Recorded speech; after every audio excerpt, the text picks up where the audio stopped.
Many people regard the Legend of Korra episode Remembrances as the worst episode in the series. That's the expectation I had as well when I watched the episode on my recent rewatch of the series. However, I was surprised when I saw the episode, as it was one that accomplished much for the arcs of different characters and it turned out to be pretty enjoyable. Now, to make a couple things clear, I do not regard this episode as one of the best episodes in the series. I would regard it as an average episode from the series, and I've heard rumors that the episode only exists because the production's budget was slashed and the writers originally had planned a Kuvira alone episode instead.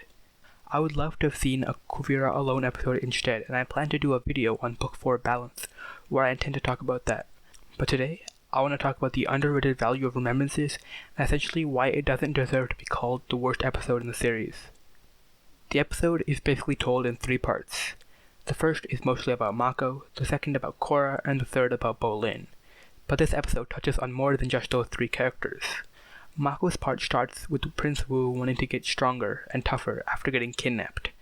I think this is super important for Prince Wu's arc, because a couple episodes ago he talks about how he only wants to have fun as king, and his advisors will do all the work. But this is the first sign of him taking initiative, and it leads to him actually taking responsibility and starting to put others above himself, which we see when he tells Raiko that they should start evacuating people, and he really takes charge of doing the evacuation, and I think this little clip here helps to transition into him taking responsibility during the Kuvira invasion, and later saying that the Kingdom should become a democracy in the finale. We get told the story from Mako's point of view, which I think is something really interesting. Most people hate Mako because of his role in a love triangle in the first 2 seasons, but Mako talks about how his mindset changes from pro-bending to police to defeating the Red Lotus. It helps to highlight Mako's growth and change over the series, which might be sometimes overlooked, as his personal growth takes a minor role in the series compared to the plot in Korra. This is largely because Legend of Korra has smaller seasons, and therefore individual characters take more of a backseat compared to The Last Airbender. Might I also add that I did not realize that Mako and Asami actually broke up. I thought that interaction was just them being a little emotional. Yet lots of other people get that was the breakup. The main thing that I think Mako's part really does is highlight his failures and how he wanted money and fame in the starting, and how his relationship problems led to him being inspired by Korra to put others above himself. When you watch the episode, Wu talks about all the things that he messed up on and how they have shaped him. I think it's really well placed for Mako's part, as it's done in the middle of season 4, because we see him literally hate Wu, but still protect him and try to save his life. And I think it helps to transition into the finale for his character, where he makes the decision where he could die in order to save the lives of those in Republic City and take down the Mecha Giant. And yes, I think it would have been better for him to die in the end. I did not like how his entire arc was set up for him to do something like this, and then Bolin just carries him out of the Mecha Giant. Like, bruh. But still, Mako's part does a really good job setting up for that decision. Also, you gotta love the banter between Wu and Grandma. Korra's part is the shortest out of all the 3, which is interesting because she gets the most screen time by far out of all the characters. It starts off with an interaction between Korra and Asami. I know most people did not recognize their relationship until it was announced, but this interaction is definitely one that you can say hints at it. Korra gets all the poison out of her body, but she still isn't at peace, and she still loses to Kuvira. When she meets Toph, she regards all her former villains as bad people with nothing to learn from. After losing to Kuvira, she loses hope and believes she isn't really doing anything to help the world. This segment helps to restore her hope, and actually feels similar to the Last Airbender episode, The Serpent's Path. Aang loses hope after losing Appa and gains it back in that episode. Same thing with Korra. She relives some of her moments against her villains, and she gains the hope that she will need to beat Kuvira. This segment does a really good job to transition into her meeting up with Zahir. If you didn't reflect on what Toph said and her villains, I don't know if it would have made as much sense for her to actually go to Zahir and let him help her into the spirit world.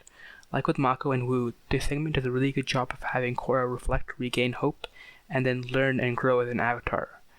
Zahir helping her into the spirit world allowed her to show compassion to Kuvira, as she felt like she could humanize her villains. This is something that I love about Korra, how the villains feel so much deeper and how Korra ends up connecting with that. The last segment is arguably a fan favorite. Who doesn't love Varric? He and Bolin are some of my personal favorite characters, and this segment is a definition of why I and you might love Varric. The phone call between the villains and Varric's storytelling was some of the humor that I love.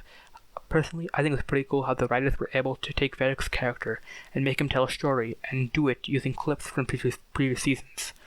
Some of the stuff was so random it was hilarious. Like Opal magically passing on the power of light. Bolin crying about his actions in Opal was again something that I think was him reflecting, and it helps him to transition into the next episode, where he started making wacky plans to win Opal back.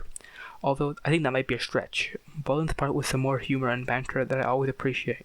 Not to mention that I loved Ver constantly renaming the villain squad. One of his ideas was the Fearsome Foursome, which is actually a name Sokka suggests for Team Avatar during their drill. Personally speaking, this episode felt a lot shorter than it was when I was watching it, and I think that's the mark of an enjoyable episode. It was really different from the dynamic of Legend of Korra. The general rule of thumb is to show and not to tell, and you could argue that this episode did a lot of telling. But since Legend of Korra is so much shorter and focuses much more on the villain and the main plot of the season, the other characters might get a little overlooked in terms of their arcs. I would say that this episode is similar to something like The Serpent's Path or Sokka's Master, where it focuses on a character's problem and dives deep into it. Here we get the same sort of dive, but a more telling rather than showing way. It accomplishes the task of a transitional episode setting up for the final events of the series. So yeah, I guess I'm saying Legend of Korra should have longer seasons, but I'm not Brian Conesco and Michael Dante DiTomartino, so I'll leave the writing to the pros. I know it's a little wrong to always compare Last Airbender and Legend of Korra, but I think referencing both shows helps to highlight what this episode accomplishes.